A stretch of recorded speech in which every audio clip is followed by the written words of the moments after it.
इसके बाद हमारा 5वां प्रश्न है 20 सेंटीमीटर ऊंचाई और शीर्ष कोण 60 डिग्री वाले एक शंकु को उसकी ऊंचाई के बीचों बीच से होकर जाते हुए एक तल से दो भागों में काटा गया है, जबकि तल शंकु के आधार के समांतर है। यदि इस प्राप्त शंकु के छिन्नक को व्यास 1/16 सेंटीमीटर वाले एक तार के रूप में बदल दिया जाता है तो तार की लंबाई क्या कीजिए। देखिए शंकु है, शंकु को बीचों बीच काट रहे हैं, मतलब उसकी जो ऊंचाई होगी वो आधा आधा हो जाएगी। पहली बात तो वो बन जाएगा छिन्नक, और जो छिन्नक हमें मिला है उस छिन्नक को बनाना है तार। तार होता है बेलनाकार, कोई भी वायर होगी वो बेलन के आकार की होती है, ठीक है। तो हमें उस तार की लंबाई निकालनी है, तो उस तार की जो लंबाई होगी यानी कि जो बेलन का आयतन होगा वो शंकु के छिन्नक के आयतन के बराबर होगा। सीधी सी बात यह है। इन दोनों की मदद से हम इस प्रश्न को हल करेंगे। हमने चित्र बना दिया है, चित्र बनाया है। पहले शंकु 20 सेंटीमीटर का था, जब हमने इसको आधार के समांतर काटा बीचों बीच तो ये छिन्नक हो गया 10 सेंटीमीटर और ऊपर का शंकु हो गया छोटा वाला 10 सेंटीमीटर, ठीक है। अब हमने मान रखा है कि ये कैपिटल आर है नीचे की त्रिज्या और ऊपर के शंकु के छिन्नक की त्रिज्या स्मॉल आर है, तो हमें इन दोनों के मान निकालने पड़ेंगे। अब देखिए कैसे इसे हल करेंगे। शंकु की ऊंचाई AD है 20 सेंटीमीटर।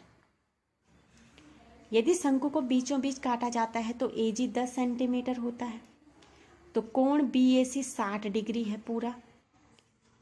तो AD जो है ये वाली रेखा वो कोण BAC को समद्विभाजित कर रही है, तो यानी कि जो ये कोण बनेगा आधा कोण, इसलिए CAD जो कोण होगा वो 30 डिग्री का होगा, ठीक है। इतना समझ लीजिए कि जब इसको काटते हैं ये पूरा कोण 60 का है, आधा कोण 30 का है।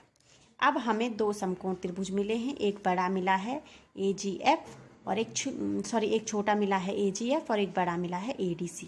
इन दोनों की मदद से हमें R और स्मॉल r और कैपिटल R के मान मिलेंगे। तो देखिए कैसे मिलेंगे। समकोण त्रिभुज AGF में tan theta is equal to होता है लंब बटे आधार, तो इस 30 के लिए लंब है GF और आधार है AG, तो tan 30 is equal to GF upon AG। 30 का मान 1/√3, GF है R और AG है 10, तो ये हो जाएगा।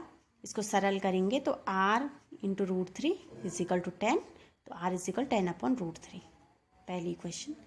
अब दूसरे समकोण त्रिभुज ADC में बड़े वाले में देखेंगे तो tan 30 इज इक्वल टू यहाँ पे भी हो जाएगा DC अपॉन AD, तो DC अपॉन AD यानी कि tan 30 1/√3 इंटू R अपॉन 20, तो ये हो जाएगा R into √3 is equal to 20।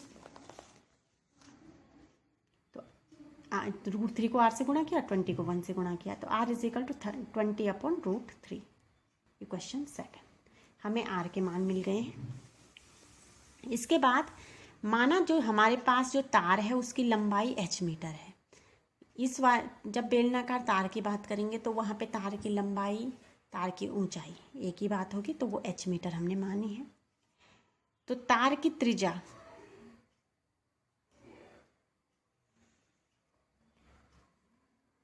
जो तार की त्रिज्या है वो है 1/2 गुणा, जब व्यास 1/16 है तो तार की त्रिज्या हो जाएगी 1/2 गुणा 1/16 यानी कि 1/32 सेंटीमीटर।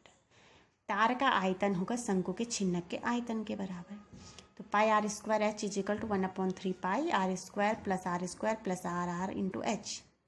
पाई से pi cancel, r² h is equal to 1/3 into r² plus r² plus r into h।